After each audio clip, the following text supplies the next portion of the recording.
On n'a plus droit qu'à un verre de vin et on n'aura plus droit qu'à 80 km/h pour les routes à double sens, à grande vitesse, donc 80 km/h. Le décret d'application a été signé, donc c'est à partir du 1er juillet. Messieurs et mesdames les automobilistes, levez le pied. Et quand je dis levez le pied, surtout faites attention aux radars. Les radars. Là, vous nous mettez parler de sécurité rentière encore. Ne soyez pas tout de suite vindicatif. Faut arrêter.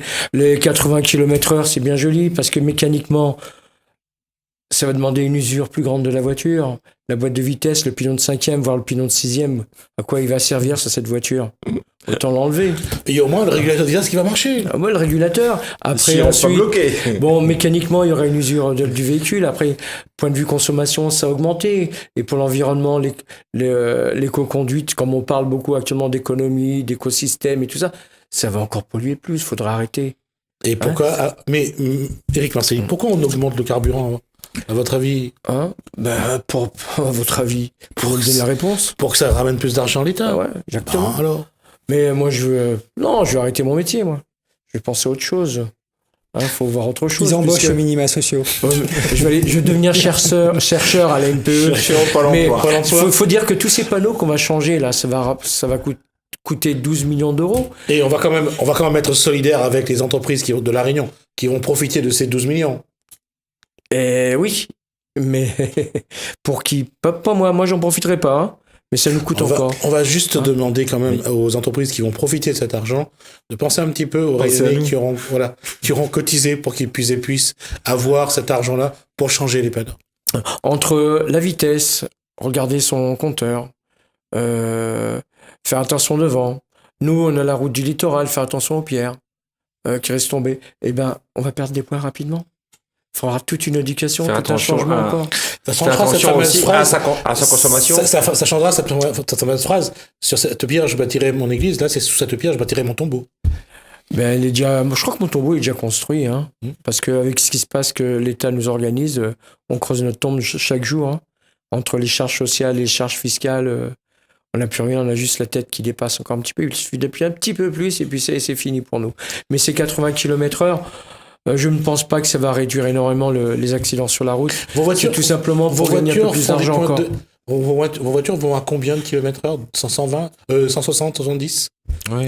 De toute façon, on respecte la limitation de vitesse. Non, j'ai dit que... Non. Ah, sur le compteur. Le tableau de bord. Allez, on va dire 140, 150. Non, le tableau de bord. Le tableau de bord, 240, 240, 220. 220? Oui, pareil, 240, 220, ça dépend de la voiture.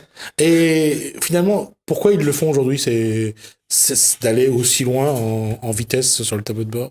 C'est pour cette fameuse rentabilité au niveau des radars, je pense.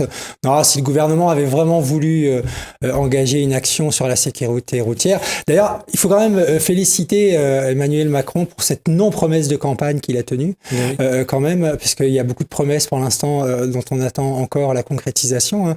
Mais s'il avait vraiment voulu engager une action sur la sécurité routière, justement, pourquoi est-ce qu'il ne se retourne pas vers ces constructeurs automobiles pour qu'ils fixent une vitesse minimale à tous ces véhicules. Brider les moteurs? Oui, pour les motos. Si c'est vraiment un souci de sécurité qui préoccupe notre gouvernement, qui veut réduire, je crois, de l'ordre de 400 morts, ce qui est tout à fait louable. C'est toujours 400 morts de trop sur les routes, mais en proportion de ce que ça représente en termes d'argent public, si on rapporte comme ça, puisque tout aujourd'hui doit être évalué financièrement, même ça.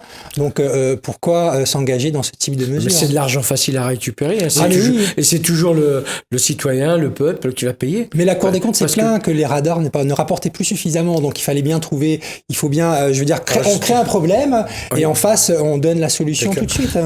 Mais par contre, il y a une question, messieurs, que je voudrais vous poser, c'est est-ce que vous pensez qu'il y a beaucoup de routes de La Réunion qui va passer de 90 à 80? Je vous écoute. Très honnêtement, moi, j'ai pas forcément l'impression que ça va. Il va y avoir beaucoup de routes qui vont être touchées. Je crois qu'il y en a une du côté de l'Est, là-bas, déjà. Ouais. Nous, par ici, à Saint-Leu, il y a la route entre Saint-Leu et l'Étang Salé, la route des plages. La La route en haut, peut-être, entre la plaine des Cafs et le col de Bellevue. Ouais, D'accord. Voilà, certaines portions. Mmh. Mais sinon, Il c'est vrai n'y a pas beaucoup de portions à La Réunion. Je me suis rendu compte qu'il n'y a pas beaucoup de portions, qui va passer de 90 à 80. Et le paradoxe, c'est que la route du littoral est à 90 dans le sens la possession Saint-Denis, mais 90 également dans le sens Saint-Denis pour la possession, avec une tolérance à 110. C'est ce qu'on dit généralement. On va voir s'ils mettent le radar pour changer la donne. Mais sur les 4 voies à La Réunion, on est à 110. Oui. Pas partout d'ailleurs. On est à 90 à certains endroits, également sur la 4 voies. Donc je pense que c'est là qu'on aura les soucis. Et la question, c'est est-ce qu'on va passer de 90 à 80 sur ces routes-là? Non, c'est des routes à double chaussée séparées par un terre-plein central, donc je pense pas que ça va bouger. D'accord. Mais c'est plutôt sur les routes à double sens où cette limitation est imposée. Et ils l'ont bien dit. Mais moi, non, tout simplement, c'est un faux problème, tout ça. Hein? Oui, parce que je vais juste aller dans ce sens-là. On est souvent maintenant en agglomération, on est à 50. Voire moins. Ouais, voire moins, à 30 vu que maintenant il y a beaucoup de ralentisseurs. On est à 70 généralement sur des routes à double sens, généralement 70. Oui. Finalement, on se demande ce que l'État a voulu faire avec ce passage à 80. Ils pensaient pas à nous en tout cas, non, ça c'est clair. Non, ça c'est sûr. Ils pensaient aux panneaux, à l'industrie à qui ça va rapporter les 12 millions d'euros. Pas à nous en tout cas. Mais c'est 12 millions d'euros à La Réunion. Ou c'est sur tout le territoire. Le territoire français. Ouais, tout le territoire. D'accord, donc il n'y a pas tant de panneaux que ça finalement. Si, il y en a quelques-uns, mais. Enfin, les panneaux à 80 km/h, pas tant que ça. Ouais. Et sinon, moi je pense que sur la route Hubert de Lille ou la forêt de Maïdo, on pourra rouler. D'accord. Mettre des panneaux à 90. Il y a une chose quand même qu'on doit regarder, c'est-à-dire qu'on voit que la vitesse devient un délit pour les pousseurs. Pour ceux qui aiment bien le rodéo sauvage, là on passe de 90 à 80. De plus en plus, à un moment donné, il faudra prendre la trottinette. Ah ben il faudra ressortir les baskets ou voir les charrettes bœufs. Je pense que d'ailleurs on voit bien que c'est une préoccupation ici à La Réunion des forces de l'ordre parce que tous les lundis on a le bilan. Oui. Dès le dimanche soir d'ailleurs. Dès le dimanche soir. Dès le dimanche soir. Moi je l'entends le lundi. Donc du coup le bilan des infractions routières. Donc on voit bien que c'est la préoccupation première des autorités des forces de l'ordre ici à la Réunion, c'est que on casque aux bassinets. Finalement, Antoine Fontaine met le doigt sur quelque chose de vrai. Parce qu'avant, on faisait ça une fois par mois. C'est week-end bleu. On faisait ça une fois par mois. Et on avait un bilan. Et encore, c'était même pas tous les mois. Bon, on s'est rendu compte que c'était rentable. Voilà, on s'est rendu compte que c'est rentable. C'est un peu comme les commerces qui s'ouvrent, les grandes surfaces ouvertes le week-end. Tout à fait, le dimanche. Oui. Et c'est le travail le dimanche. Le dimanche. Mais il y en a toujours qui se feront prendre, la preuve. Hein. Oui, tous les week-ends. Tous les week-ends. Et les gens n'ont pas compris. Mais sortez à pied, ou organisez-vous. Ne sortez plus. Exactement. Voilà, ne sortez plus. J'allais dire sortez couvert. C'était facile. Je reviens à ça quand même, 80 km/h. Qu'est-ce que ça peut changer finalement pour les automobilistes? Est-ce que ça va vraiment changer quelque chose? Parce qu'on lève le pied de plus en plus.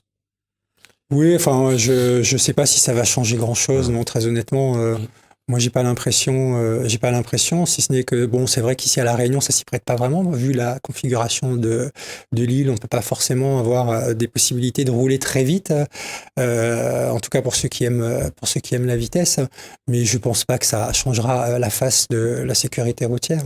Mais en métropole, quand on a des routes dans les Landes, je pense que là, ça va changer beaucoup, parce qu'il y a des belles lignes droites là-bas. Probablement, oui, c'est ça. C'est des mesures qui sont adaptées, qui ont été pensées à Paris pour la métropole, pas pour les... Mais pour le comportement de l'automobiliste d'une façon générale, même y compris pour La Réunion, les automobilistes qui vont se retrouver sur...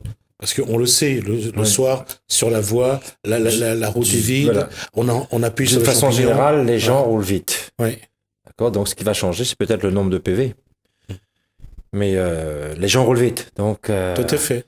La nuit, c'est quelque chose qu'on voit. C'est là où on voit bien que finalement, le fait qu'il y ait une répression de plus en plus forte, ça n'influe pas de manière aussi efficace sur le comportement des gens. Donc il y a vraiment une question aussi à se poser par rapport à ça, à la sensibilisation, à la responsabilisation des conducteurs, puisque plus il y a une sanction qui est forte en face, moins finalement les gens se comportent de manière, on va dire, raisonnable, déjà pour leur vie et pour la vie des personnes qui circulent sur ces routes. Ils rouleront sans permis. Ils rouleront sans Il y en a permis, beaucoup oui. qui le font déjà et continueront de rouler sans permis. Sans permis et souvent sans assurance. Exactement. Ils le feront.